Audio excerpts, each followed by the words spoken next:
Oke, baik. Mengenai pentingnya sholat, karena sholat merupakan tiang agama, tentu itu sangat penting bagi umat Islam. Kepentingan sholat ini tidak lantas mengurangi keilmuan kita dalam memahami syarat dan juga rukun sholat. Ada beberapa banyak kepentingan yang perlu kita ketahui dalam sholat. Karena sholat itu punya syarat sah, syarat wajib, kemudian rukun, sunnah-sunnahnya juga ada. Sunnah-sunnah dibagi menjadi dua, ada sunnah ab'ad dan juga sunnah hayat. Kalau kita tidak paham praktik dan tata cara sesuai dengan keilmuannya, berarti kualitas sholat kita kurang baik. Maka di malam hari ini insya Allah kita sedikit banyaknya akan menjelaskan beberapa tata cara atau rukun dalam sholat agar sholat kita bukan hanya tentang gerakan seperti biasanya, tapi dengan ilmunya bisa mendapatkan pahala dan juga kualitas sholat kita menjadi naik levelnya begitu. Iya, betul betul Ustaz. Jadi memang karena sholat ini sudah ribuan kali Ustaz, dari mulai kita dewasa gitu ya, mungkin menginjak SMP usia 13 tahun sampai sekarang ribuan kali kita sholat. Kira-kira perlu mulai dari mana gitu Ustaz? Oke, sip. Untuk menguatkan bahwa sholat itu memang penting dan tiang agama begitu. Baik. Oke, penting sholat bagi kita dan juga berilmu tentang tata cara sholat. Tapi yang menjadi bingung itu kita harus dari mana belajarnya. Iya, Begitu betul. mungkin ya. Oke, kalau sesuai dengan judul yang kita pakai di hari ini adalah tata cara sholat sesuai dengan tuntunan Nabi. Atau kita hadirkan dalil-dalil para ulama bagaimana tata cara sholat dilaksanakan. Maka yang terpenting untuk hari ini kita bahas adalah tentang rukun-rukun sholat. Tanpa menghilangkan kepentingan yang lain juga. Syarat sah, syarat wajib itu juga sangat penting bagi kita untuk pahami. Tapi untuk tata cara sholat, mari kita bahas di malam hari ini. Yang pertama, rukun sholat itu para ulama membagi menjadi 3. Ada rukun kolbi. Rukun kolbi itu rukun yang ada dalam hati. Jadi hati yang melakukannya. Ada rukun fi'li. Rukun fi'li itu pekerjaan. Jadi gerakan-gerakan kita, apa yang kita lakukan itu. Kemudian ada satu lagi rukun qauli. Rukun qauli itu adalah rukun atau kewajiban dalam sholat yang mesti diucapkan atau dibaca. Kalau dijumlahkan semuanya, para ulama juga berbeda dalam menjumlahkannya. Ada yang menyebut rukun sholat itu 17, ada yang 14, ada yang 13. Ini disesuaikan dengan tumakninah dalam sholat. Ada yang memasukkan tumakninah itu sebagai salah satu rukun dalam sholat, artinya dihitung semuanya, ada juga yang tidak. Garis besarnya bahwa rukun-rukun dalam sholat ini merupakan sebuah tatanan yang perlu kita pahami agar pelaksanaan sholat kita berkualitas dan juga sah. Kalau sudah sah, insya Allah bakal diterima oleh Allah. Tetapi kalau sudah diterima, itu sudah pasti sah. Gitu ya. Jadi, bagaimana tata cara sah kita melaksanakan sholat agar diterima sholat kita oleh Allah dan berpahala. Jadi, sholat itu bukan hanya kewajiban yang kita laksanakan. Sudah, nggak seperti itu. Harus kita pahami tata cara sholatnya agar kualitas sholatnya itu juga naik level gitu ya. Yang pertama, yang perlu kita pahami atau rukun sholat yang pertama, perlu teman-teman juga pahami adalah tentang niat.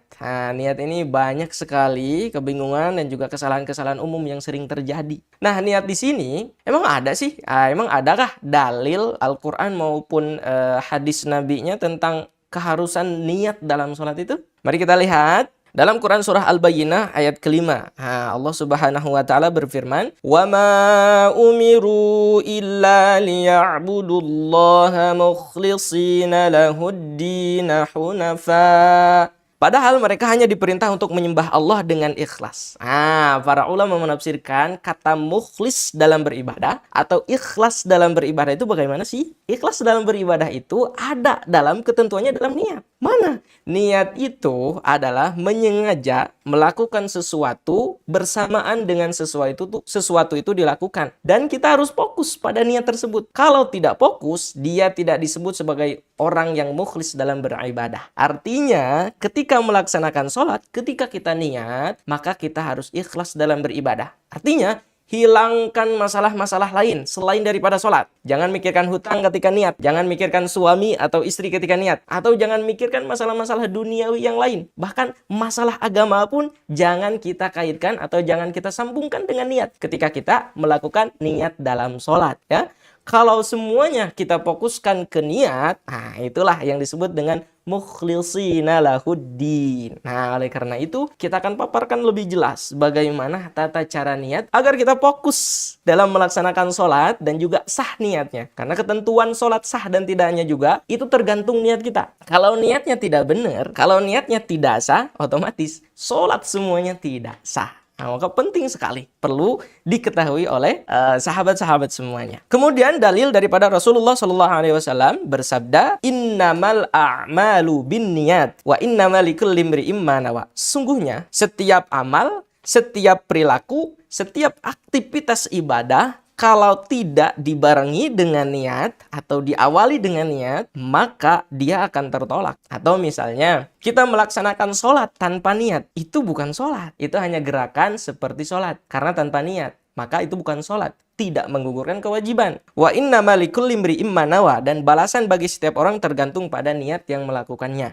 Begitu juga sholat. Nah, kalau kita niat sholat berarti kita melaksanakan sholat. Kalau kita niat mencuci muka untuk berwudu, maka itu berwudu. Tapi kalau mencuci muka hanya ingin membersihkan muka kita, itu bukan wudu. Nah, jadi disesuaikan dengan niat. Nah, dari hadis ini, wa innamal likulli imri'in ma nawa atau innamal a'malu binniyat dengan wa innamal likulli imri'in ma nawa itu terdapat atau memunculkan beberapa perbedaan dari para ulama. Makanya dari hadis ini, dari ayat Al-Quran surah Al-Bayyinah tadi, ada beberapa poin-poin yang perlu kita pahami dalam segi niat sholat. Ada tentang apa itu sholat, apa itu niat, kemudian tujuan niat, tata cara niat, kemudian syarat-syarat niat juga ada. Dan juga sahabat perlu ketahui, dalam niat juga ada kesunahannya. Masya Allah, seperti Kang Lutfi ketahui ya. Itu tentang dalil Al-Quran maupun sunnah atau hadis dari Rasulullah Sallallahu Alaihi Wasallam. Kemudian tadi yang kita bicarakan dari dua dalil tersebut memunculkan beberapa penjelasan yang detail sekali. Yang pertama, kata kitab Kasyifatus saja, hakikat niat adalah qasdu syai' muqtaranan bi fa'li.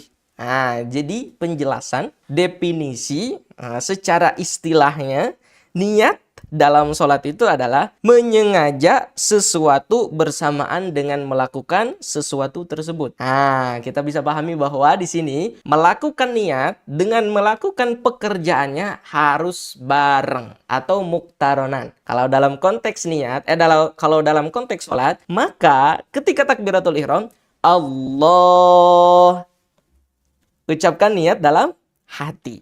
Pas Allah, di sanalah awal mula kita mengucapkan dalam hati untuk niat sholat. Jadi, ucapan kita takbiratul ihram, Allah. Kemudian hati kita mengucapkan, saya niat sholat maghrib. Misalnya sholat maghrib. Saya niat sholat maghrib 3 rakaat karena Allah Ta'ala fardu. Itu di dalam hati. Oke? Pas Allahu Akbar. Jadi niat itu menyengaja sesuatu dan pekerjaannya bareng dengan melakukan sesuatu tersebut. Itu yang perlu diketahui dalam mazhab Syafi'i.